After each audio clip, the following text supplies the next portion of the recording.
गोंदिया जिल्ह्यातील 7 पंचायत समितीवर भाजपचा झेंडा तर फक्त एका ठिकाणी काँग्रेसला यश। भाजप कार्यकर्त्यांकडून जल्लोष। भंडाऱ्यामध्ये पंचायत समिती निवडणुकांमध्ये 4 ठिकाणी भाजप आणि राष्ट्रवादीची सरशी तर 3 पंचायत समितींवर काँग्रेसचा झेंडा। अहिल्यानगरच्या कोपरगावमध्ये गोदावरी सहकारी दूध संघाच्या सौर ऊर्जा प्रकल्पासह विविध प्रकल्पांचा शुभारंभ। राजस्थानचे राज्यपाल हरिभाऊ बागडेंच्या हस्ते प्रकल्पाचं उद्घाटन। उपमुख्यमंत्री एकनाथ शिंदेंची दरेगावात प्रशासनासोबत बैठक। दरेगावात पर्यटन विकास आराखड्यात नेमकं काय पर्यटन असणार याबाबत घेतला आढावा। पालकमंत्री झाल्यानंतर माणिकराव कोकाटे आज पहिल्यांदा नंदुरबार जिल्हा दौऱ्यावर। नंदुरबार शहरात झालेल्या दगडफेकीनंतर माणिकराव कोकाटेंचा नंदुरबार दौरा।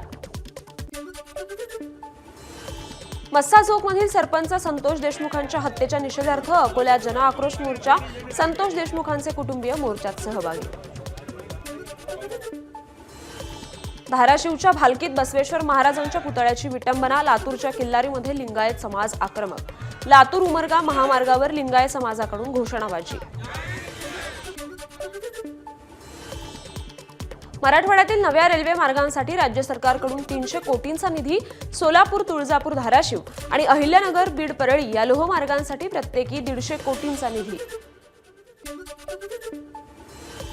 नागपुरात शेषनगरमधील 87 विद्यार्थ्यांना जात प्रमाणपत्रांचं वाटप। 2 वर्षांनी विद्यार्थ्यांना मिळालं जात प्रमाणपत्र। एबीपी माझाने बातमी दाखवताच महसूल विभागाकडून अर्जांना मान्यता देण्यात आली होती। छत्रपती संभाजीनगरमध्ये गुजरातच्या क्विक स्टार्ट कंपनीचा 800 गुंतवणूकदारांना 35 कोटींचा गंडा। या प्रकरणी कंपनीच्या संचालक आणि व्यवस्थापकावर गुन्हा दाखल।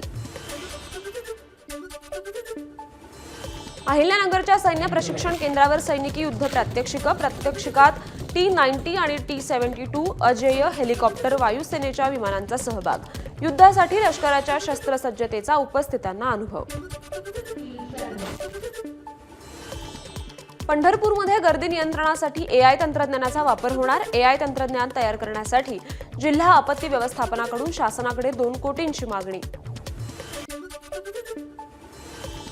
नाशिकमध्ये 8 वर्षाच्या गतिमंद अल्पवयीन मुलावर अत्याचार करून त्याची हत्या। गंधर्व भागातील धक्कादायक घटना। अनैसर्गिक लैंगिक अत्याचार करून इमारतीच्या 6व्या मजल्यावरून मुलाला खाली फेकलं। शाळेत विद्यार्थिनीशी अश्लील चाळे करणाऱ्या NCC शिक्षकावर गुन्हा दाखल। गोंदियाच्या तिरोडा तालुक्यातील घटना। पालकांकडून शिक्षकाला निलंबित करण्याची मागणी। मोटरसायकलच्या वादातून वर्ध्यात एका तरुणीला बेदम मारहाण। Video viral. तरुणीवर सेवाग्राम हॉस्पिटलमध्ये उपचार सुरू। पंढरपुरात 55,000 रुपयांची लाच घेताना प्रांताधिकारी कार्यालयातील लिपिक आणि शिपायाला रंगेहात पकडलं। लाचलुचपत विभागाची कारवाई।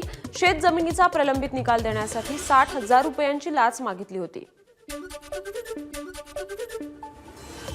वर्ध्याच्या सेलूमध्ये 5,000ची लाच स्वीकारताना लिपिकाला रंगेहात पकडलं। जमिनीचा मोजणी अहवाल वरिष्ठ कार्यालयास पाठवण्यासाठी मागितली होती लाच।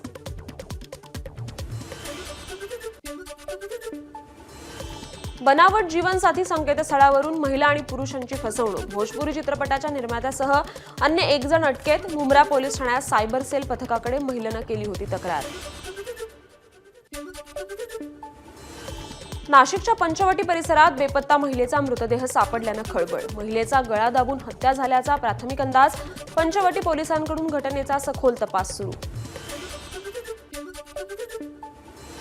धुळे शहरातील चितोड रोड परिसरात 25 वर्षीय युवकाची हत्या। किरकोळ वादातून मित्रानंच हत्या केल्याची माहिती। लातूरमध्ये LPG गॅस भरताना स्कूल व्हॅनला आग। आगीत 2 स्कूल व्हॅन जळून खाक। 1 जण गंभीर जखमी तर 2 किरकोळ जखमी। सांगलीच्या विट्यातील शासकीय निवासी शाळेतील 23 मुलांना जेवणातून विषबाधा। विटा ग्रामीण रुग्णालयात विद्यार्थ्यांवर उपचार सुरू। गोंदियामध्ये 2019 साली दाखल गुन्ह्यातील आरोपीला रेल्वे पोलिसांनी अटक केली। बिहार पोलिसांच्या मदतीने नेपाळच्या दुर्गम भागातून आरोपीला शोधून काढलं। चंद्रपूरच्या पांगडी जंगलात वाघाचा मृत्यू। मृतक वाघ अंदाजे 2 वर्षांचा नर। वन विभागाकडून पंचनामा। कुत्र्यांच्या शिकारीच्या प्रयत्नात बिबट्याचा विहिरीत बुडून मृत्यू. भंडाऱ्याच्या आढ्याळ वनपरिक्षेत्रातील तेलपेंढरी शेतशिवारातील घटना. एबीपी माझा, उघडा डोळे बघा नीट.